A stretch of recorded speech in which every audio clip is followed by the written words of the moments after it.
కామము క్రోధము లోభము మోహము కామము క్రోధము లోభము మోహము విడువుము నేనెవ్వడనని అనుకో విడువుము నేనెవ్వడని అనుకో తము తామెరుగని దద్దమ్మలకు తము తామెరుగని దద్దమ్మలకగు నరకములో నానా బాధలు నరకములో ఫలం నానా బాధలు భజ గోవిందం భజ గోవిందం గోవిందం భజ మూఢమతే భజ గోవిందం భజ గోవిందం గోవిందం భజ మూఢమతే. పవిత్రాత్మ స్వరూపులైన విద్యార్థులారా, శంకరుల యొక్క శిష్యులైనటువంటి 14 మంది 14 వైరాగ్య భావములను నింపుకున్నటువంటి శ్లోకములు అందించి తదుపరి శంకరుల వారు 12 మంజరి అనేటువంటి 12 శ్లోకములు కూడాను పూర్తి చేసినటువంటి దాటిలో ఇది ఆఖీరుదని కూడాను చెప్పడానికి సంసిద్ధంగా ఉండాలి. అయితే ఈ శ్లోకమునందున్నటువంటి యొక్క వైరాగ్యము మరింత విపరీతమైనటువంటి యొక్క మార్గమును అనుసరించటమే కాకుండా అతి ప్రధానమైనటువంటి యొక్క జ్ఞాన నేత్రమును తెరచుటకు అత్యవసరమైనటువంటి మార్గాన్ని కూడాను నిరూపించటం జరిగింది. Lust, anger, greed and attachment, these bad qualities you must give up. Ask yourself who you are. If you are so foolish as not to know who you are, you will have endless troubles in the hell. Pavitratma Swarupas, young students, there were 14 disciples of Shankara who gave 14 different verses dealing with different kinds of vairagya or detachment. After that, Shankara himself gave the Dvadasha Manjari, the 12 verses. In these 12 verses, this is an important verse which specially lays emphasis on detachment. There is nothing more important than detachment, but this verse has a special feature. It opens your eye of wisdom or knowledge. కామక్రోధ లోభ మోహాది గుణములు మానవుని యందు దొరల వలె చేరి దొంగతనములకు ప్రయత్నం చేస్తుంటున్నాయి. కానీ మన యొక్క దృష్టిలో దొంగల వలె చేరి దొరలుగా చెలాయిస్తున్నాయి. ప్రతి మానవుని యొక్క హృదయమునందు కూడాను ఇవి జ్ఞానమనేటువంటి యొక్క మణిను దొంగలించుకునే నిమిత్తమై ఈ 4 గుణములు ఒక విధమైనటువంటి యొక్క ప్లానులు వేసుకొని ప్రతి మానవుని యొక్క హృదయ అంతరాత్రం యందు కూడాను అంతరాత్మ భావముల యందు కూడాను చలామణి జరుగుతూ ఉంటుంటాయి. These bad qualities, lust, anger, greed, attachment, arrogance and so on, they are entering the minds of people as if they are honorable persons. And once they enter, they behave like thieves. However, in our view, we seem to feel that they are coming like thieves and behaving like honorable people. They spoil man's ideas. They tarnish man's mind. They ruin his inner peace of mind. ఇందులో కామం అనేటువంటి వాడు ఈ 4 దొంగల ఎందుకును ప్రధానమైనటువంటి leader గా నిలిచి ఉంటాడు. Kama, lust, he stands amongst all these qualities as an important leader. మిగిలినటువంటి ముగ్గురు కూడాను ఇతనిని అనుసరించుకుంటూ ఇతని యొక్క అభిప్రాయములకు వారు తలలూపుతూ కూడాను మిగిలినటువంటి కార్యములు చేయడానికి సంసిద్ధులై ఉంటుంటారు. The other three follow this leader and are always ready to obey him and do such things as are dictated by him for them to do. అసలు జన్మమునకే మూల కారణం కామము, మరణమునకు కాలుడు, జీవితమునకు రాముడు. ఈ కాముడు, రాముడు, కాలుడు ఈ ముగ్గురి యొక్క చేతల యందు మానవుని యొక్క జీవితము మెలుగుతూ ఉంటుండాది. In fact, Kama, the god of lust, is responsible for our birth. Similarly, Kala, the time, is responsible for our death, and Rama is responsible for our life and good living. కనుక మధ్యనున్నటువంటి రాముణ్ణి మనము అనుగ్రహానికి పాత్రులైనప్పుడు ఈ కామ కారుని యొక్క తత్వములు ఏమాత్రం కూడాను మనల్ని హింసించడానికి పూనుకోవు.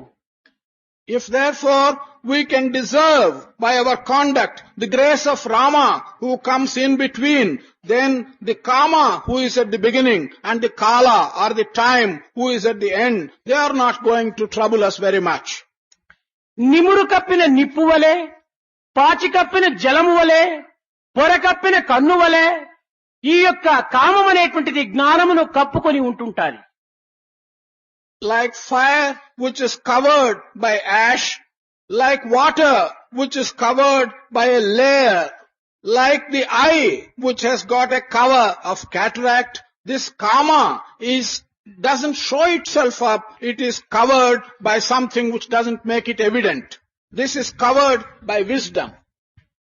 ఇప్పుడు ఈ కామం అనేటువంటి యొక్క తెర ఎక్కడి నుంచి వచ్చింది, దీని యొక్క స్వభావం ఏమిటి అని దీని పుట్టు పూర్వోత్తరాలు కనుక్కోవటం అత్యవసరము. It is necessary for us to find out and inquire where from has this cover of Kama has come, what is its origin and what is its nature. ఈ కామం వల్ల నిత్యానిత్య పరిశీలన కూడాను స్తంభించిపోతుంది. On account of this Kama, we will not be able to distinguish between what is lasting and what is only temporary. విచక్షణ భావమును మరచిపోతుంది. We forget our ability to distinguish between right and wrong. మోహమును అభివృద్ధి పరుస్తుంది. It increases our attachment. మోహం వల్ల జ్ఞాపకశక్తి తగ్గిపోతుంది. జ్ఞాపకశక్తి తగ్గిపోవటం చేత బుద్ధి క్షీణిస్తుంది. బుద్ధి క్షీణించడం చేత మానవత్వాన్ని నాశనమునరించుతుంది. As a result of this attachment filled with love, our memory becomes weak. When the memory becomes weak, our intelligence becomes weak. Once the intelligence becomes weak, then we will not be able to find out what is good or what is bad. కనుక ఈ కామం అనేటువంటిది మన జీవితమునకే ఒక విధమైనటువంటి నాశనాన్ని చేకూరుస్తుంది. కనుకనే మొట్టమొదట కామతత్వం ఏమిటో, కామ జన్మస్థానం ఏమిటో, కామం యొక్క స్వభావం ఏమిటో మొట్టమొదటి దానిని అర్థం చేసుకోవటం, లేక విచారణ సలుపుకోవటం, దాని యొక్క ఆదిని గురించి మనము అన్వేషణ జరపటం చెయ్యాలి. This Kama has the capacity to ruin our very life. Therefore, it is imperative on our part to find out and inquire what is its true nature. Where does it come from? What are its qualities? It is essential that we should understand these aspects of Kama. దానిని మనము తెలుసుకుంటేమా ఒక్క క్షణములో మనకు అది దూరం అయిపోతుంది. If we understand it in one moment, it will go away from us. మనము తెలుసుకొనక దానికే ప్రధానమైనటువంటి స్థానమును అందించి దానిని పెద్దగా మనం భావించడం చేత అది మన తలపైన ఎక్కి తాండవం ఆడుతుంటుండాలి. If we, without understanding it, give an important place, give a high place, then that will get the upper hand. It will go on our heads and it will begin to dance on our head. దీనికి ఒక చిన్న కథ. There's a small story for this. ఒక గ్రామంలో వివాహం జరుగుతుంటుండాలి. వివాహమునకు ముందు దినము పెళ్లి కుమారుల వారు ఒక గ్రామం నుంచి తరలి వచ్చారు. పెళ్లి కూతురు ఇంటి వారు ఒక ఇంటిలో ఉంటున్నారు. అయితే ఈ ఇరువురికి మధ్య లోపల ఒక వ్యక్తి అటువైపున పెళ్లి కొడుకు వారికి, ఇటువైపున పెళ్లి కూతురు వారి దగ్గర కూడాను చాలా జబర్దస్తు జరుపుతూ వస్తుంటున్నాడు. In one village, there was to take place the function of a marriage. The party of the bridegroom came to that village from some other place. the party of the bride are staying in another house. In between the bridegroom's house and the bride's house, there was one individual who was demanding all kinds of comforts for himself and posing as an important person. పెళ్లి కొడుకు ఇంటి దగ్గరికి వెళ్లి, మీరు ఏమాత్రం కూడాను కాలకాలానికి సరిగా మీరు భోజనానికి రావటం లేదు, మేము కాచుకోవాల్సి వస్తుంటుండాది, ఎన్ని పర్యాయములు పిలిచినా మీరు రావటం లేదు, అటా ఇటు అని చాలా జబర్దస్తిగా వారి దగ్గర మాట్లాడుతున్నారు. ఆ పెళ్లి కొడుకు ఇంటి వారు అనుకుంటున్నారు, ఇతనెవరో పెళ్లి కూతురి ఇంటి పెద్దగా ఉంటుంటాడు అని వారు భావించారు. This individual used to go to the bridegroom's place and tell them, you are not coming in time for your dinner. You are always delaying matters and we have been waiting for you on every occasion. This is the kind of rebuke he was giving. People belonging to the bridegroom's party thought that this individual was some respected elder on the side of the bride. ఇంకా పెళ్లి కూతురి ఇంటికి వస్తున్నాడు, ఏం మీరు మమ్మల్ని సరిగా గుర్తించడం లేదు, మాకు సరైనటువంటి గౌరవం అందించడం లేదు, మమ్మల్ని అలక్ష్యంగా మీరు అగౌరవాన్ని పరుస్తున్నారు అని పెళ్లి కూతురు వారి దగ్గర జగడములు వేయటము. He used to go to the bride's house and tell them, you are not giving us due recognition, you are not respecting us properly, you are not giving us all that is due to a bridegroom's party. And this is how he was telling the bride's people. ఈ విధంగా ఒక విధమైనటువంటి నాటకం ఆడటం చేత పెళ్లి కూతురి ఇంటి వారు పెళ్లి కొడుకు వారేమో ఈ పెద్ద అనుకోవటం, పెళ్లి కొడుకు ఇంటి వారు పెళ్లి కూతురి ఇంటి పెద్దనేమో అనుకోవటము ఈ రకంగా జరుగుతూ వచ్చింది. కానీ ఈ స్వతంత్రం అనేటువంటిది మితిమీరిపోయేటప్పటికీ ఇతని ఎవరు అని పెళ్లి కొడుకు ఇంటి వారు పెళ్లి కూతురి ఇంటి వారు ఇద్దరూ చేరి అతని యొక్క స్థితిగతిని కనుక్కోవటానికి ప్రయత్నం చేశారు. ఆ సమయాన్ని చూసుకున్నాడు, ఎవరికి చెప్పకుండా పరిగెత్తాడు. నిజంగా ఈ ఇద్దరికి కూడాను పెద్ద కాదు తాను. అదే విధంగానే ప్రవృత్తి నివృత్తి అనేటువంటి రెండు స్థానములకు మధ్య లోపల ఈ కామము అనేటువంటిది ఒకటి బయలుదేరి ఇటువైపున అటువైపున చాలా అధికారమును చెలాయిస్తూ వస్తుంటుంటాది. ఈ ప్రవృత్తి నివృత్తి యొక్క రెండు తత్వములకు విచారణ అనేటువంటి దానికి పునుకుంటా ఈ కామం అనేటువంటిది మటుమాయం అయిపోతుంది. This individual was enacting that kind of a drama.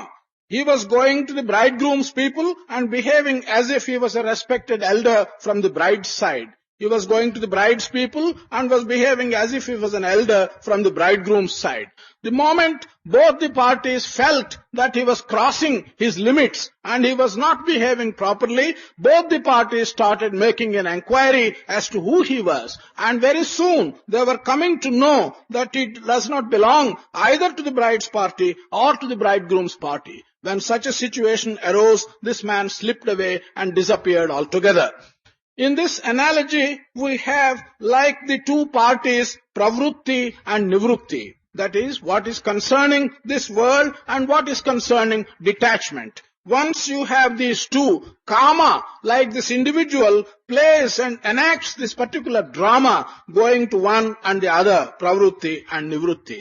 But once you put in inquiry and try to make out what the origin of this karma is, it will disappear and slip away like that individual. ఈ కామం అనేటువంటి రోగము ఎట్టి ఔషధంతో కూడాను చచ్చేటువంటిది కాదు, ఎట్టి ప్రయత్నంతో కూడాను అణిగేటువంటిది కాదు. ఒక్క భగవత్ ప్రేమానుగ్రహం చేతనే ఇది పట్టుబడిపోతుంది. అట్టి భగవత్ ప్రేమకు, అట్టి భగవత్ కృపకు మనం పాత్రులమయ్యేటువంటి యొక్క ప్రయత్నానికి మనం పూనుకోవాలి. This disease, which may be called karma, is not going to be cured by any medicine. It is not going to be suppressed in any place. The only thing that can suppress it and cure it is God's prema or God's grace. Therefore, if you want to suppress it, you have to deserve God's grace and God's prema. అట్టి ప్రేమను పొందేటువంటి నిమిత్తమై సాధకుడు దక్షుడు కావాలి అని గీతకుడును ప్రబోధిస్తూ వచ్చింది. In order that you may deserve such prema, you become a sadhaka who will deserve such prema. That sadhaka should become a daksha. దక్షుడనగా సర్వ విద్యలను కూడాను నేర్చుకున్నటువంటి వాడిని దక్షుడు అంటారు. Daksha is a name used for one who has learnt all the disciplines, all the knowledge.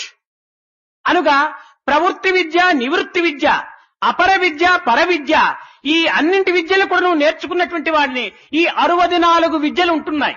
ఈ 64 విద్యలు కూడా నువ్వు నేర్చుకున్నటువంటి వాడినే దక్షుడు అని పిలిచవచ్చు. We give the name Daksha to a person who has learnt all the various possible branches of knowledge, such as pravrutti, nivrutti, aparavidya, paravidya, and so on. There are 64 different branches of knowledge. One who has mastered the 64 different branches of knowledge will be called a Daksha. మనము పురాణ దక్షిణ యొక్క కథలు మనం విని ఉండవచ్చును. We might have heard the stories which are contained in our Puranas. ఈ పురాణ దక్షిణకు అందరూ ఆడబిడ్డలే. అందులో ఒక బిడ్డ సతీదేవి అని. This Daksha, who is described in the stories of Purana, has got all his children as only girls. One of the children is Sati Devi. Satidevi అనగా జ్ఞాన విద్య అని దీనికి పేరు. The name Sati Devi signifies knowledge or the study of wisdom. కనుక ఈ జ్ఞాన విద్య ఈ దక్షిణ దగ్గర ఉండటం చేత ఈశ్వరుడు ఆ సతీదేవిని వరించాడు. This knowledge or wisdom, because it is present with Sati Devi, Ishvara, the Lord, wanted to have her as his bride. ఈమెను వరించడం చేతనే ఈశ్వరుడు ఈ యొక్క దక్షిణకి సంబంధుడుగా మారిపోయాడు. అదే విధముగానే భగవత్ సంబంధము, ఈశ్వర సంబంధము మనకు కావాలనుకున్నప్పుడు మనము జ్ఞానము అనేటువంటి జ్ఞానదేవి అనేటువంటి యొక్క సచీదేవిని మనలో ఉద్భవింప చేసుకోవటానికి ప్రయత్నం సల్పాలి. Because Ishvara was wanting to get Sati Devi, Ishvara became related thereby to Daksha. So, if we want to get near God and establish a relationship to God, then we shall have to develop wisdom and acquire wisdom. కనుక సాధకుడు అయ్యేటువంటి వాడు ఈ జ్ఞాన విద్యను మనం ఆర్జించినప్పుడే సర్వ విద్యలు కూడాను మనల్ని వరించడమే కాకుండా తరింప చేస్తాయి. So, one who is given to this kind of karma or lust, it is only when you are able to acquire the necessary wisdom, the education relating to wisdom, all other branches of knowledge will also come to you. అయితే ఈనాడు పేరుకు సాధకులమే కాని మనము సాపాటు రాములమైపోతున్నాం. But today, it's only in name that one is a sadhaka, but all the time we are spending our time eating food. బండవలే తినటము, గుండు వలె బల్చటము, ఏదో ఒక విధమైనటువంటి కుంభకర్ణుని వలె నిద్రపోవటము, మన కాలమును వ్యర్థము చేయటము, ఇట్టి సాధకులను పురస్కరించుకునే భారతీయ సంస్కృతి నేడు హాస్యాస్పదములకు గురి అయిపోయినట్లు. We eat heavy food, we sleep like a Kumbhakarna, we become a very stout person. In this way, we waste our time. The reason why our Indian culture has got to some ridicule by others is because of these various actions. ఎవరికి నీ శ్రమ ఇవ్వక, ఎవరికి నీ శ్రమ కలిగించక, తమ పనులు తామే చేసుకుంటూ తమ యొక్క తత్వాన్ని, తమ యొక్క విశిష్టతమైనటువంటి సత్యాన్ని తాము విడువక మార్గమును అవలంబించుతూ ఇతరులకు మార్గదర్శకుడై తాను అలవడుచుకున్నప్పుడే ఇతను ఒక విధమైనటువంటి వ్యక్తి కింద మనము గుర్తించడానికి వీలవుతుంది. One who does not give any trouble to others, one who doesn't cause hurt to others, one who does his own work and looks after his own duty without depending upon any others and follows his own path and is an ideal to others, such a person we can recognize as a worthy individual. కనుక మనము ఈ వయసునందు ప్రతి ఒక్కరికి కూడాను ఆదర్శప్రాయుడుగా నిల్చాలి కానీ అన్యులతో చెప్పించుకునేటువంటి యొక్క స్థితికి మనం దిగజారకూడదు. Therefore, in this age, you should be an ideal for everyone else. You should not slip down to a position where others will tell you what to do and what not to do. కనుక మన మానవత్వాన్ని పవిత్రమైనటువంటి యొక్క దివ్యత్వం లోపల ప్రవేశింపచేయటానికి ఇట్టి యువకులైనటువంటి విద్యార్థులు ప్రప్రథమలో కంకణం కట్టుకొని తమ యొక్క కామతత్వమును, తమ యొక్క క్రోధతత్వమును, తమ యొక్క విజృంభణను కొంతవరకును అణచుకునేటువంటి ప్రయత్నానికి పూనుకున్నప్పుడే తాను ఈ విద్యాధికారిగా లేక విద్యనొక్కు అర్హుడుగా తాను కాగలడు. When you undertake to make the nature of a human being reach the divine in you, undertake this particular sacred task and have the determination by which to be humble, by which to develop humility, it's only then that you will deserve to get this education, and after getting this education, you will also deserve to become some important person in giving education to others. విద్య నిమిత్తమై విద్యాలయములకు వెళ్ళటం, కానీ ఎందు నిమిత్తమై ఈ విద్యాలయములకు వచ్చినామో ఆ యొక్క లక్ష్యాన్ని మర్చిపోవటము, ఇది విద్యార్థులకు సరైనటువంటి అర్థం చేసుకునేటువంటి యొక్క పరిస్థితిలో వీరు ఈ విద్యను కొంతవరకు పొందడానికి ప్రయత్నం సలుపుతున్నారనే గోచరిస్తుంది. You go to colleges for acquiring education, and then you forget why you have come to the colleges and what the purpose is, and the students must therefore spend their time in understanding the main purpose for which you are wanting to get educated. అనేక మంది విద్యాలయములకు వెళ్లి విద్య విషయమును మరచి విషయ సంబంధమైనటువంటి మాటల లోపల కాలమును వ్యర్థపుచ్చి కట్టగడపడకు పరీక్షలు వచ్చేటువంటి సమయానికి కొత్త బుక్కు తెరచడానికి ప్రయత్నం సలుపుతుంటారు. Many go to colleges and they forget that they have joined the colleges for the purpose of acquiring education. They get themselves involved in fulfilling material and sensuous desires. They waste their time, and by the time the examinations come close, they begin to open their new unused books for the first time. ప్రేమ స్వరూపులైన విద్యార్థులారా, ఈ వయసు బంగారు వంటి వయస్సు, మహా పవిత్రమైనటువంటి వయస్సు. ఈ వయసు మరి చిక్కాలంటే దక్కాలంటే మనకు దక్కేటువంటిది కాదు, చిక్కేటువంటిది కాదు. ఈ చిక్కిన కాలమును, దక్కిన సమయాన్ని మనం కొంతవరకు పవిత్రం చేసుకోవటానికి తగినటువంటి ప్రయత్నానికి పూనుకోవాలి. ఈ పూనుకొనుటకు పూర్వము మనము ఇంద్రియములను నిగ్రహించుకోవాలి. ఇంద్రియం నిగ్రహించుకున్నటువంటి సమయమునందే మనము సర్వ విద్యలను కూడాను మన యొక్క హస్తగతం చేసుకోవటానికి తగినటువంటి ధైర్య సాహసాలు, దానికి తగినటువంటి బుద్ధి కుశలతలు కూడాను అభివృద్ధి అవుతాయి. Prema Swarupas, students, this age of yours is like a golden age. It is a sacred age. Even if you want to get it again, you won't get this age once again in your life. You must realize the sacredness of it, and you must decide to control your organs. It is only by controlling your organs at this age of yours, you will be able to acquire all branches of knowledge. You can also have the courage by which to know what is contained in what you study in your colleges. ఏమి లేని బుర్రలోన నింపవచ్చు ఏమైనను, ఏమేమో నిండియున్న బుర్ర నింప వీలగునా, కలిబోధలు నిండియున్న తలబుర్ర ఇది ఖాళీయగునా, తలబుర్ర ఇది ఖాళీగాక ఇలా సుకృతము నిల్వగలుగునా. If your head is empty and receptive, one can fill it with good ideas. But if your head is not empty and is already full with all kinds of ideas, can we put anything into it further? It is not possible to fill the head of that kind with any ideas, good and bad. కనుక మన యొక్క తలను పవిత్రమైనటువంటి భావములతో, సుకృతమైనటువంటి శీలములతో, దివ్యమైనటువంటి జ్ఞానముతో నింపుకోవటానికి తగినటువంటి ప్రయత్నం సలపాలి.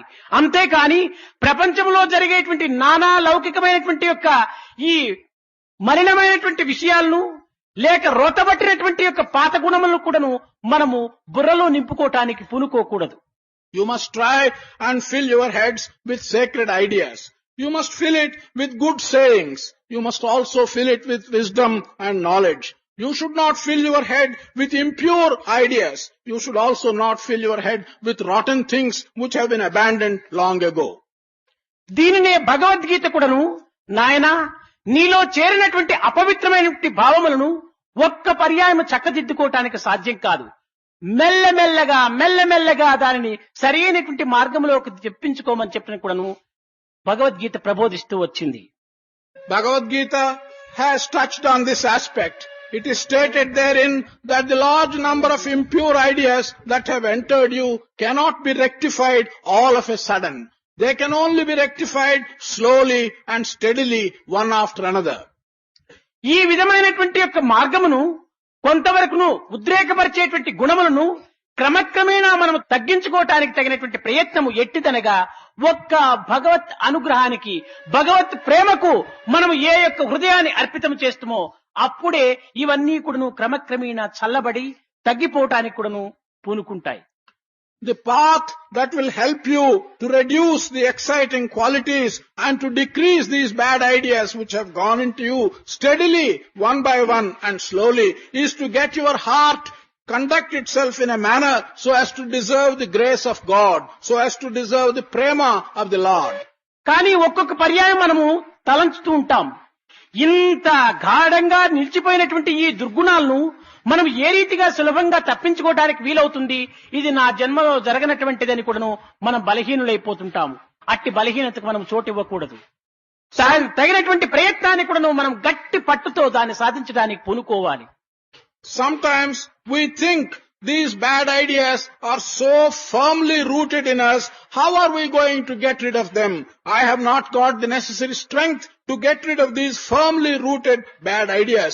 You should not give place to such weakness. You must make a determined attempt to get rid of them, and you can get rid of them if you have the strength.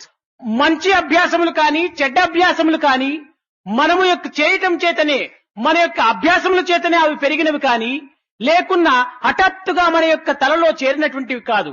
మంచికి చెడ్డకు మన అభ్యాసములే మూల కారణం. Either good practices and ideas or bad practices and ideas have not come to you all of a sudden. They have come to you slowly as a result of your own doings, either good and bad. కనుక ఏ విధమైనటువంటి అభ్యాసంతో అవి తలమీరిపోయినవో ఆ విధమైనటువంటి అభ్యాసములే మనము తలంచి మనము ఆ విధమైన అభ్యాసం లోపల ఈ యొక్క జీవితమును అంకితం చేసి ఆ పెరిగిపోయినటువంటి అభ్యాసమును తరిగించుకోవడానికి తగిన ప్రయత్నం సలపాలి. We should be able to recognize which of these practices have become bad and have crossed the limits. We should also recognize which of them are under our control. And in our life we must make an attempt to get at those bad practices which have crossed the limits and remove them from ourselves. దీనికి ఒక చిన్న కథ. A small story for this.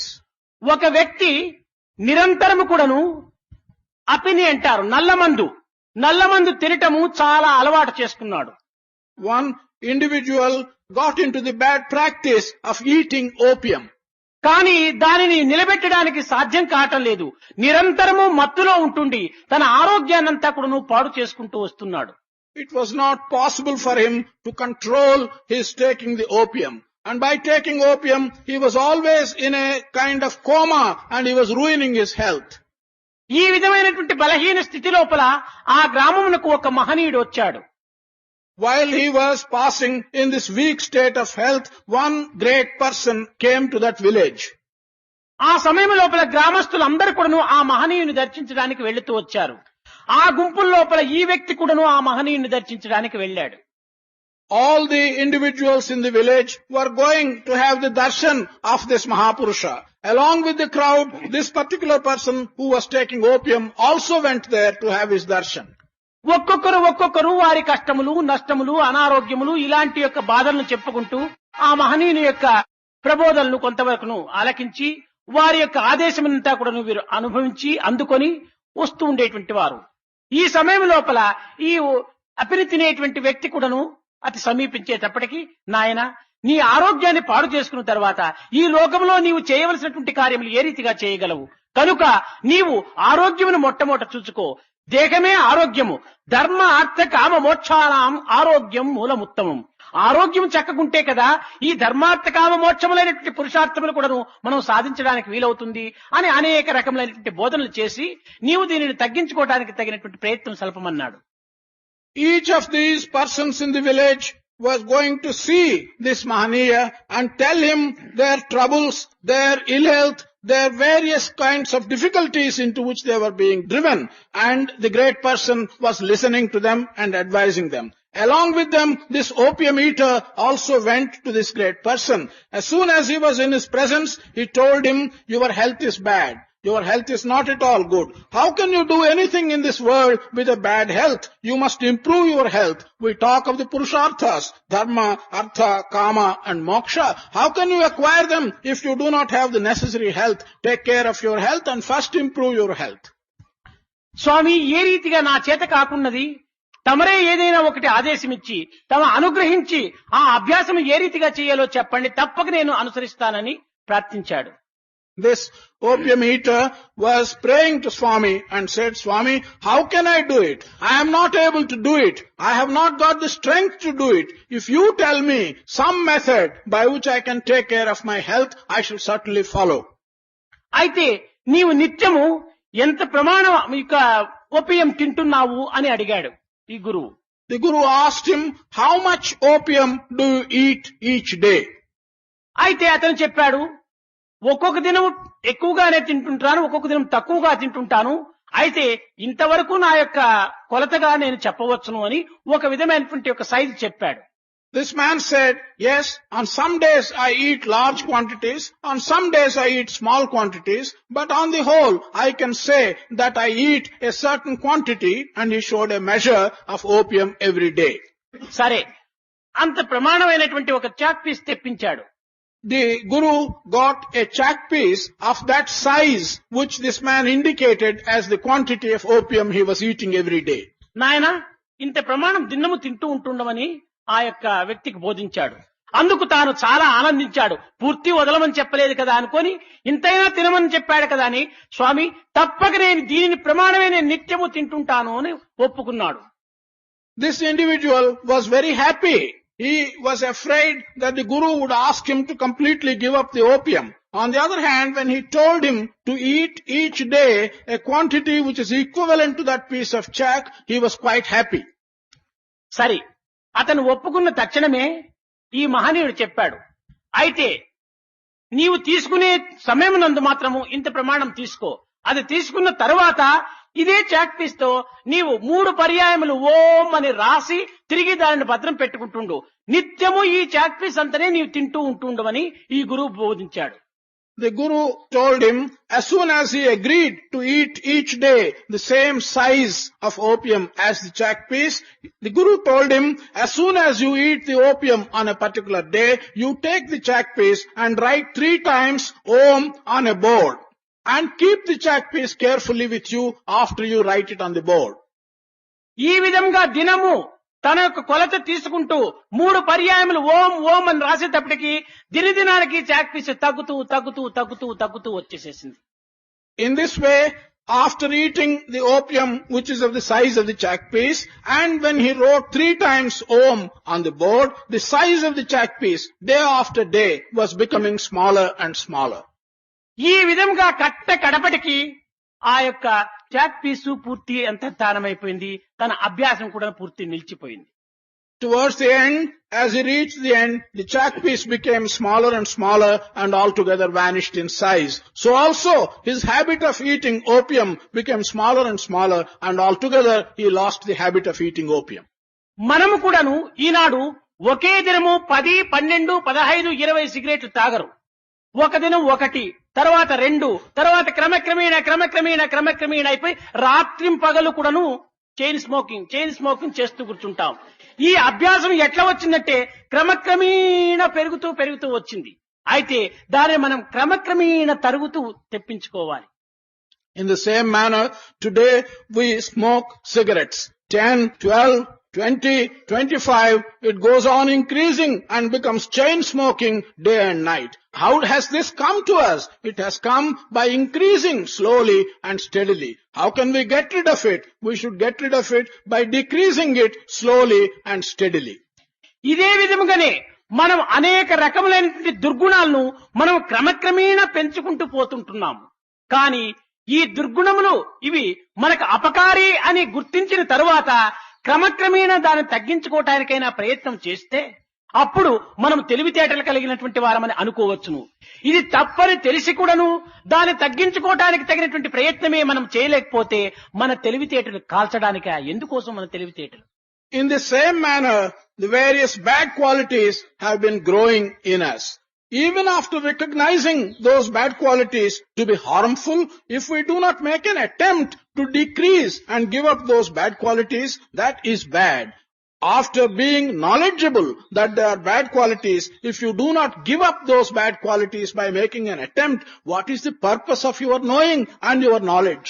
కనుక ఈ విధమైనటువంటి యొక్క అజ్ఞానంలో మనం పోయి శంకరుల యొక్క శిష్యులు చెప్పినట్టుగా మూఢమతే మూఢమతే మూఢమతే అని అనిపించుకోకుండా ఓ ముక్తమతే ముక్తమతే ముక్తమతే అనిపించుకునేటువంటి ప్రయత్నానికి ఈ యొక్క భక్తులందరూ కూడా సంసిద్ధులుగా ఉంటుండాలి. Therefore, all these devotees should not be in the path of ignorance. They should not go and plead ignorance like the disciples of Shankara addressing persons who do not know as ignorant people or mudhamates. We should deserve to be addressed not as mudhamates but as muktamates, those who have our attention fixed on knowledge and liberation. నిరహంకార భావమే బ్రహ్మ ప్రాప్తి అని కూడాను చెప్పుతూ ఉంటుంటారు. అయితే నిరహంకారం అనగా అహంకారం లేకుండా ఉండటం. ఈ అహంకారం ఏ రీతిగా మనకు పోతుంది అనేటువంటి దాన్ని కూడా మనం విచారం చేయాలి. It is also said that ego, if you can get rid of it, then you will understand Brahman. But then we have to ask ourselves, how do we get rid of our ego? అయితే అహం నిరంతరము ఉంటుంటాది, ఆకారమే మార్పు కావాలి. That means aham or I is always a permanent thing. What has to change is its shape or is its akara. ఆకారంతో వచ్చినటువంటి దానిని ఈనాడు మనం అహంకారము అని అనుకుంటున్నాము. అహంకారం అనగా పొగరబోతుతనం అని కూడా మనం భావిస్తున్నాము. కానీ అహంకారం అనగా పొగరబోతుతనం కాదు. అహంకారము సాత్వికమునందు అహంకారం కలదు, రాజసికమునందు అహంకారం కలదు, తామసికమునందు అహంకారం కలదు. అహంకారం అనేటువంటిది త్రికాలముని యందు కూడా ఉంటుంటాది. Today we think that what has come with an akara or with a form is ahankara. We also equate ahankara to arrogance, but this is not so. Ahankara is not always arrogance. Ahankara or ego is present also at all times and in all the three aspects of man's qualities, sattvika, rajasa and tamasa. ఈ అహంకారం అనేటువంటిది మానవుని మహా వికారమైనటువంటి యొక్క స్థితి యందు కూడాను కొనిపోతుంది. This ego has the capacity to take man into some very crooked situations. ఇది కేవలం స్వార్థమును అభివృద్ధి పరిచి కట్ట కడపడకు తన యొక్క తత్వమును కూడాను తాను మరిపింపచేస్తుంది. This promotes selfishness in a very intensive manner and ultimately results in his forgetting what his self is. కనుక ఈ అహంకారం అనేటువంటిది కేవలము కొన్ని అనుకూలములను పురస్కరించుకొని కూడాను చేరుతుంటాది. This ego also comes to us and reaches us in accordance with certain convenient situations. అందమును బట్టి అహంకారం రావచ్చు, విద్యను బట్టి అహంకారం రావచ్చు, ధనమును బట్టి అహంకారం రావచ్చు, లేక జన సమూహమును బట్టి అహంకారం రావచ్చు, కులమును బట్టి అహంకారం రావచ్చు. అహంకారమునకు ఒక్క త్రోవ అనేటువంటిది లేదు. ఏ మార్గమునందైనా కూడాను తనకు కొంత బలము ఏర్పడినటువంటి సమయంలో అహంకారం అనేటువంటిది తలపైనెక్కుతుంది. This ego may come to you if you are beautiful. This ego may come to you if you get educated.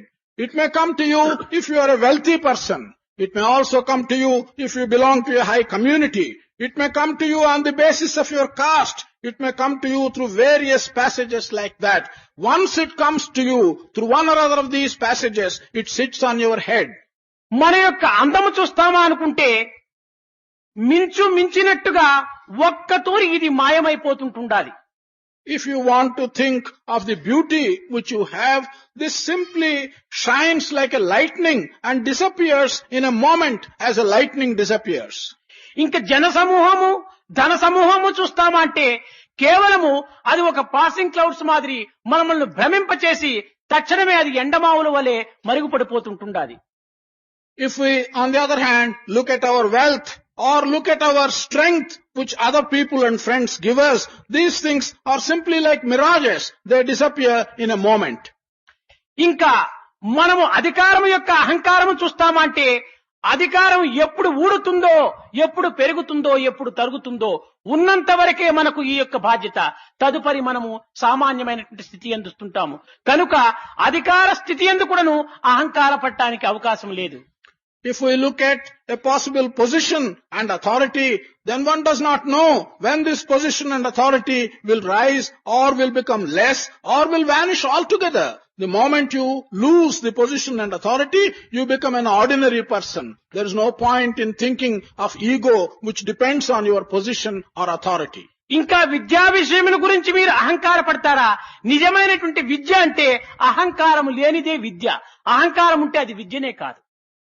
If you want to feel important and arrogant as a result of the education which you have, it is well known that if you feel arrogant and you have the ego, that is not the right type of education.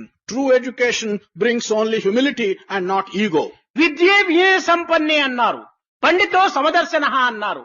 కనుక ఈ సమతత్వము వినయత్వము విద్యల వల్ల మనకు అలవడుతుంది.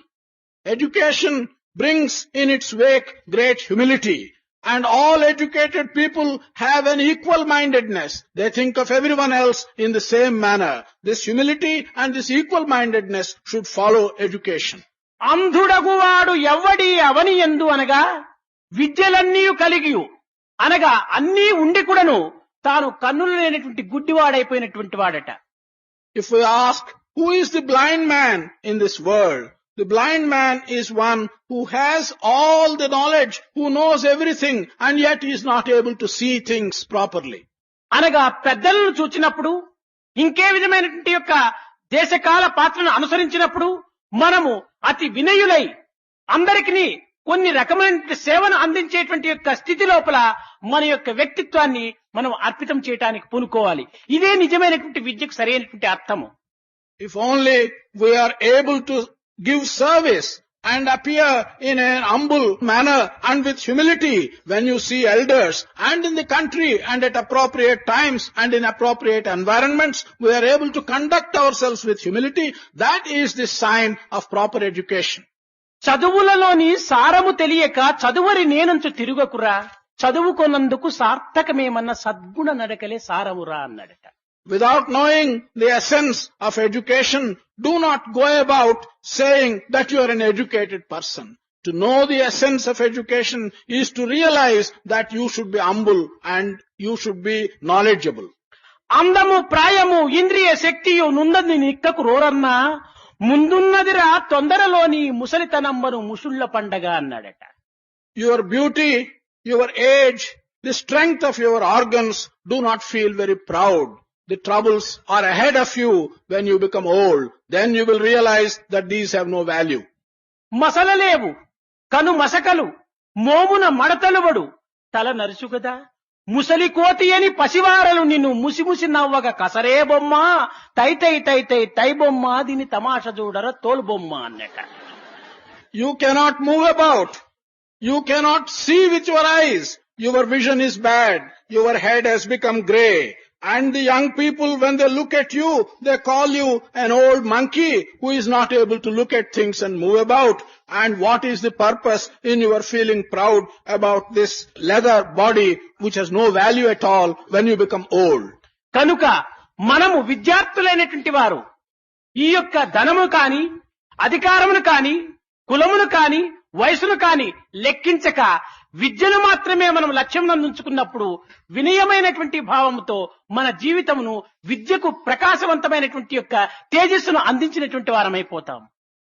So, those of you who are students should not attach importance to wealth, should not attach importance to position, not to age, not even to caste. You must only think of the proper education which you have, which will lead to humility, and it's only then that you will be able to have a useful and purposeful life. కర్తవ్యాన్ని గుర్తించినటువంటి వ్యక్తిగా తయారు కావాలి కానీ అధికారమునకై అర్రులు చాచి ఈ జగత్తునంతా అల్లకల్లోల పరచడానికి పూనుకోకూడదు. You should not run after position and power and cause confusion in this world. You should turn yourself into one who recognizes the importance of the duty which you have to perform. విద్యను అధికారి కావాలనుకున్నప్పుడు, మనం విద్యను ఆర్జించాలనుకున్నప్పుడు మనము ఈ యొక్క కర్తవ్యాన్ని కొంతవరకు మనం గుర్తించుకోవాలి. Persons who realize their responsibilities are the only persons who deserve to be in charge of education. Therefore, if you want to acquire education and ultimately take charge of education, then you should recognize your responsibilities. తన తత్వాన్ని తాను తెలుసుకొని ప్రపంచం యొక్క స్థితిగతులను కూడా నువ్వు చక్కగా విచారించి ఈ మానవత్వం అనేటువంటి దానిలో ఉన్న చెలరేగినటువంటి చంచలత్వాన్ని అరికట్టుకునేటువంటి శక్తి సామర్థ్యమును కూడాను తన యందు నిత్యానుభవంలో ప్రకటించడానికి పూనుకోవాలి. One should understand oneself. One should also realize that in this world there is a terrible amount of confusion. One should understand the needs of mankind. One should be able to develop control over these features and ultimately be in a position to do good to mankind.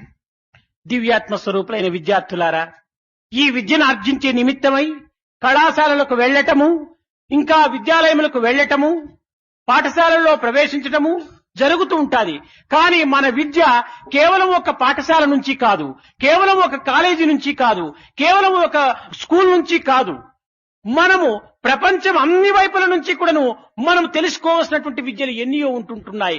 కార్మిక వృత్తి యందు మనం తెలుసుకోవాల్సింది, ఇంకా కర్షక వృత్తి యందు తెలుసుకోవాల్సింది, బజారు నందు తెలుసుకోవాల్సింది, వ్యాపారం నందు తెలుసుకోవాల్సింది.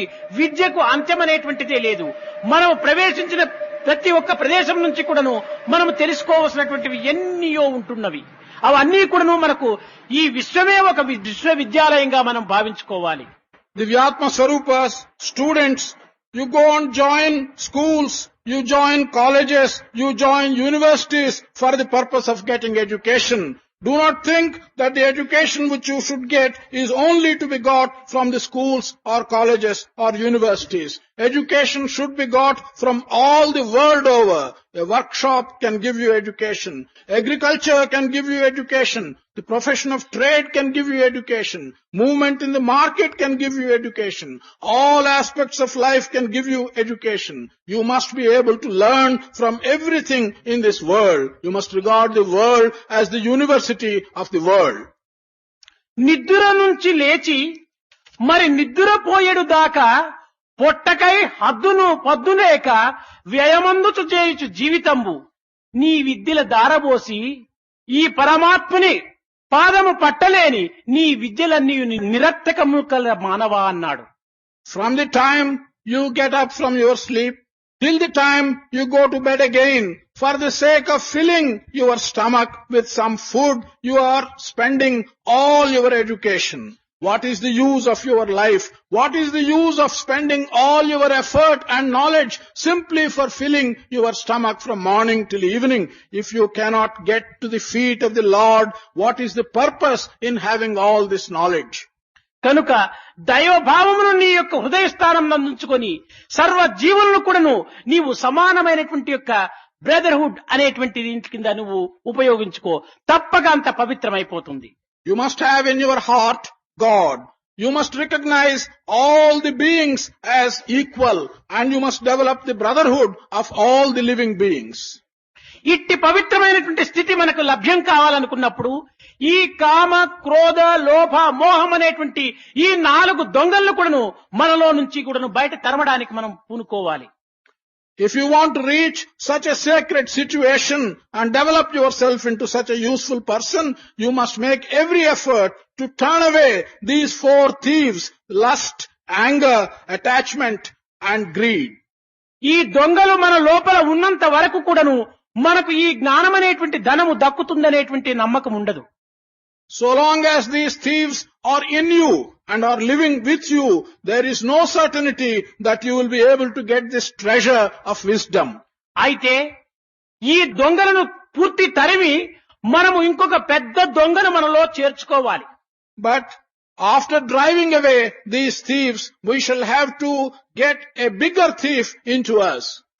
ఆ దొంగనే భగవంతుడు.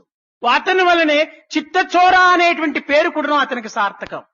That thief is God himself. That is why he has a name Chittachora, one he steals your mind. సూరదాసును కొంత దూరము చేయి పట్టుకుని నడిపించుకుని వెళ్లి తదుపరి నీవు కృష్ణుడవా నాయనా అని ప్రశ్నించిన తక్షణమే వరే ఈ సూరదాసు కనుక్కున్నాడు కదా అని కృష్ణుడు తక్షణమే చేయిని వదిలించుకుని దూరం వెళుతాడు. Krishna walked Suradas by holding his hand for some distance. The moment Suradas recognizes and asks, "Are you Krishna?" then Krishna goes away to a distance.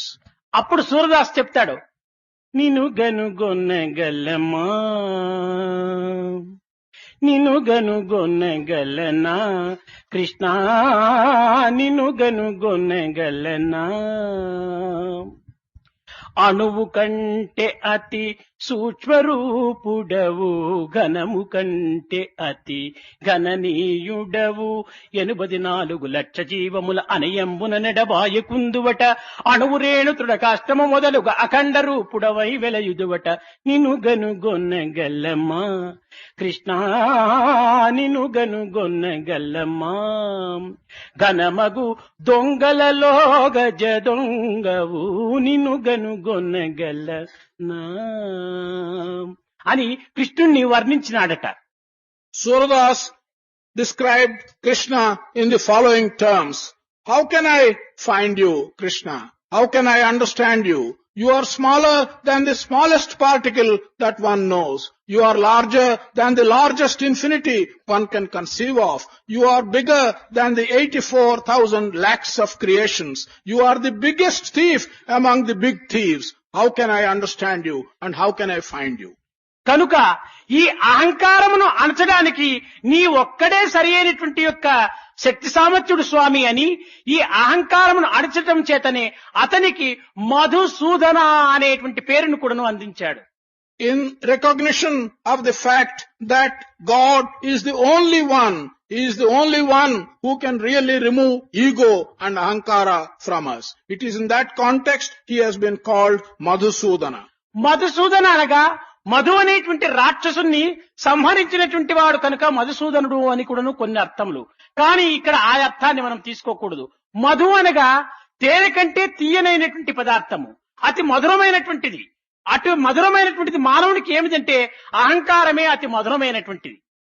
మానవునికి అహంకారము, మధురమైనటువంటి అహంకారం అనేటువంటి దానిని హతమార్చేటువంటి వాడు కనుకనే అతనికి మధుసూదన అని పేరు.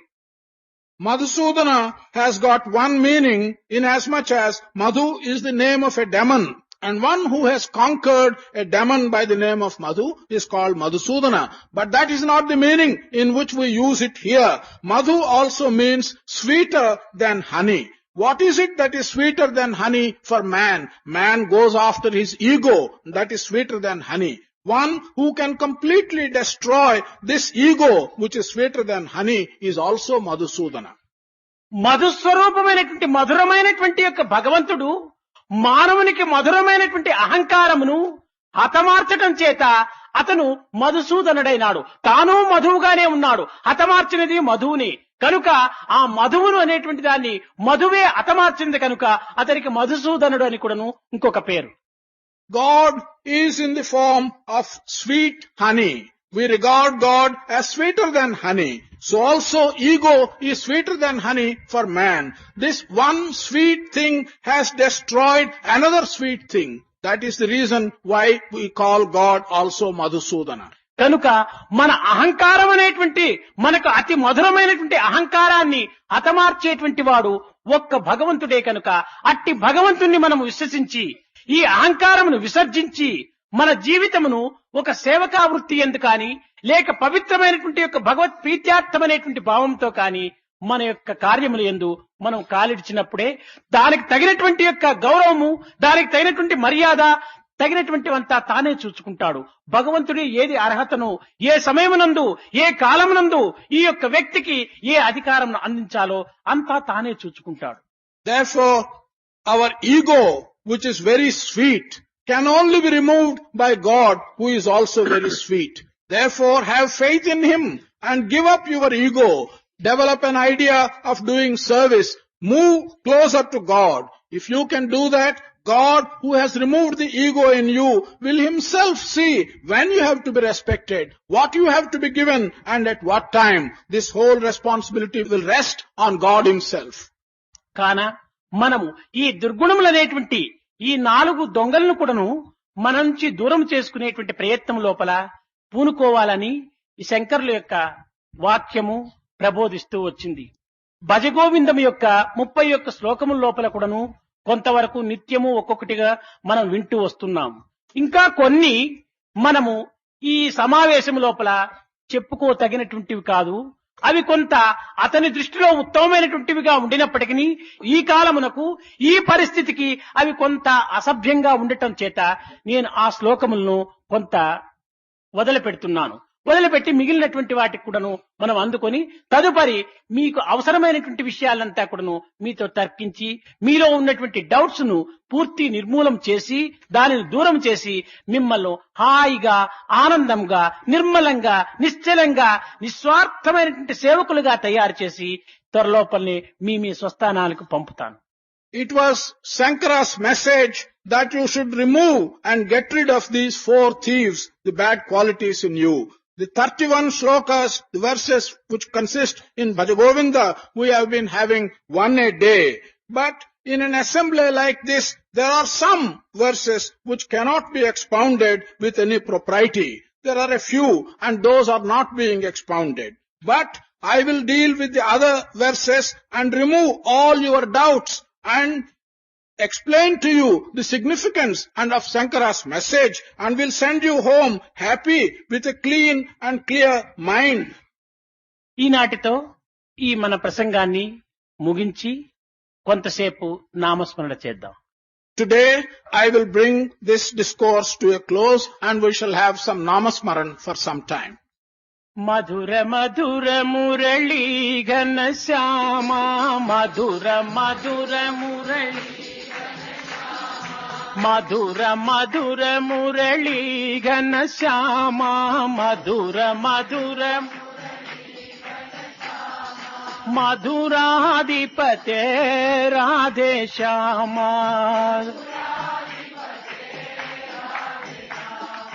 మధురాధిపతే రాధే శ్యామ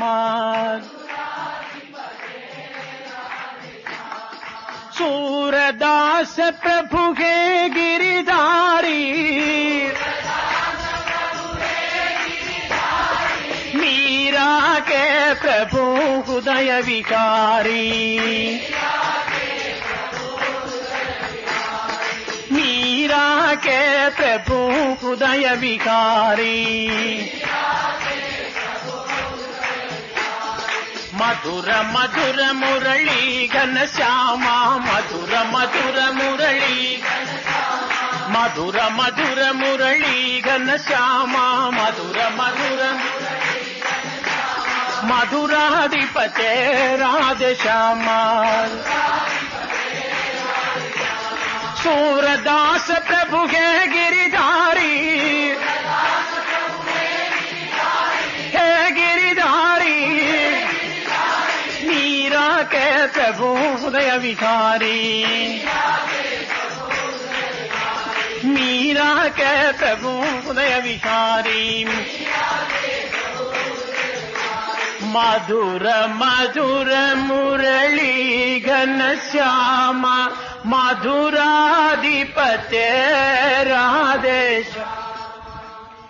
श्याम सुंदर मदन मोहन श्याम सुंदर श्याम सुंदर मदन मोहन श्याम सुंदर मदन मोहन मोर मकुटधारी मोर मकुट माधव हरि माधव हरि माधव गिरिधारी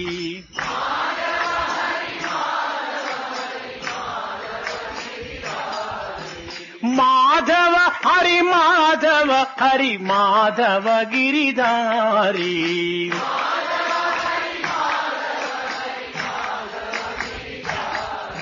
श्याम सुंदर मदन मोहन श्याम सुंदर श्याम सुंदर मदन मोहन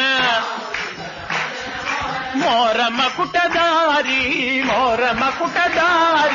माधव हरि माधव गिरिधारी माधव ओ माधव हरि माधव गिरिधारी श्याम सुंदर मदन मोहन मोर मकुटधारी माधव हरि माधव गिरिधारी।